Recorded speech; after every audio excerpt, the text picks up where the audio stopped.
Assalamualaikum warahmatullahi wabarakatuh. Kami dari kelompok 8 IKM 8 semester 1 akan mempresentasikan hasil dari kerja kelompok kami yang berjudul Pandangan Tokoh Islam tentang Pancasila. Adapun latar belakangnya yaitu perdebatan tentang relasi agama dan negara terus menjadi wacana yang menarik. Maka dari itu, Pancasila diharapkan dapat menjadi kunci setiap problem yang ada, karena di dalamnya mengandung segala aspek kehidupan dan nilai-nilai agama yang menjadi pedoman bagi setiap pemeluknya. Baiklah, langsung saja kita masuk kepada tokoh yang pertama, yaitu Kiai Wahid Hasyim. Abdul Wahid Hasyim lahir pada tanggal 1914 di Jombang, Jawa Timur. Beliau merupakan putra Kiai Haji Hasyim Asy'ari, seorang pendiri Nahdlatul Ulama. Dia juga salah satu dari panitia BPU PKI.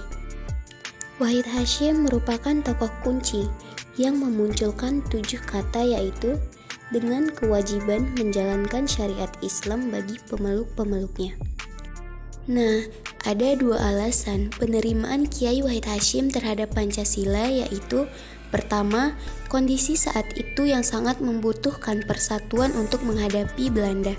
Yang kedua, kewajiban mengikuti syariat Islam bagi umat Islam yang menjamin kebebasan setiap warga negara untuk memeluk agama dan mengamalkan menurut agamanya masing-masing.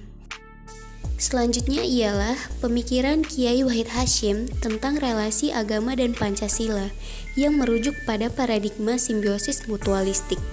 Menurut konsep ini, hubungan agama dan negara dipahami saling membutuhkan dan bersifat timbal balik. Negara membutuhkan agama, serta agama juga membutuhkan negara, yang mana dalam pembinaan moral, etika, dan spiritualitasnya. Tokoh yang kedua adalah Kiai Haji Abdurrahman Wahid. Beliau kita kenal sebagai Gus Dur. Ia lahir di Jombang, Jawa Timur 4 Agustus 1940. Gus Dur merupakan putra pertama dari 6 bersaudara. Bagi Gus Dur, Islam memang tidak mengenal doktrin tentang negara, tetapi sebagai agama, Islam merupakan landasan keimanan warga masyarakat dan menjadi unsur motivatif yang memberikan warna spiritual kepada kegiatan mereka. Hal ini berarti bahwa ketidakterkaitannya agama atas negara bukan berarti landasan pelaksanaan negara boleh terlepas dari spirit agama yang memberikan motivasi tersebut. Maka dari itu, dapat disimpulkan bahwa Pancasila mengatur tata hidup bernegara, sedangkan tata hidup beragama diatur oleh Islam. Keduanya tidak akan berbenturan dan tidak perlu dibenturkan, sehingga Islam tidak perlu menjadi agama resmi negara dan diformalisasikan dalam bentuk Undang-Undang Dasar Negara. Tetapi yang penting adalah jaminan negara bagi umat Islam untuk menjalankan agamanya.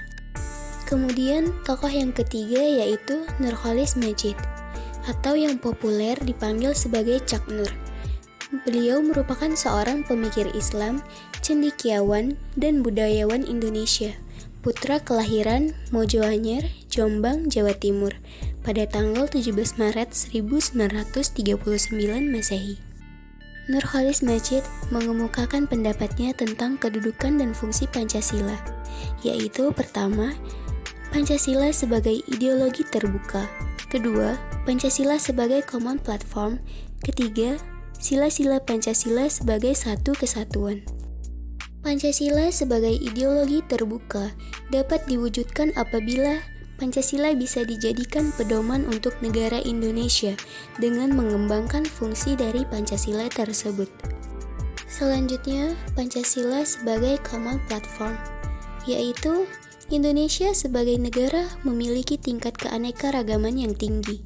Karena itulah, keanekaragaman yang dimiliki oleh Indonesia ini harus dikelola secara baik, cerdas, serta jujur. Jika pengelolaannya mampu dilaksanakan secara optimal, maka dapat berubah menjadi kekayaan kultural yang dahsyat. Kemudian, yang selanjutnya yaitu sila-sila Pancasila sebagai satu kesatuan.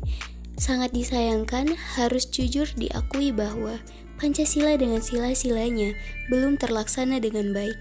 Jika sudah terlaksana secara baik, maka kehidupan sosial kemasyarakatan akan ideal sebagaimana kandungan sila-sila Pancasila. Realitasnya, pada saat ini masih banyak hal yang harus dilakukan agar sila-sila Pancasila bisa terlaksanakan secara optimal. Yang terakhir yaitu Muhammadiyah. Muhammadiyah merupakan salah satu organisasi Islam yang turut andil dalam bidang kesehatan, sosial, hingga pendidikan, meyakini bahwa Pancasila adalah dasar negara yang harus dipertahankan. Bagi organisasi ini, Pancasila adalah pilihan final dan terbaik karena Pancasila merupakan hasil perjanjian seluruh elemen bangsa. Dalam pemahaman Muhammadiyah, Pancasila adalah Darul Ahdi wa Syahadah, yang artinya negara konsensus dan kesaksian. Maka dari itu, dapat disimpulkan bahwa Pancasila adalah rahmat Allah untuk bangsa Indonesia yang dapat dijadikan sebagai dasar yang akan memajukan dan membangun Indonesia. Baiklah, segitu saja materi yang dapat kami sampaikan. Semoga dapat memberikan manfaat dan menambah wawasan. Wassalamualaikum warahmatullahi wabarakatuh.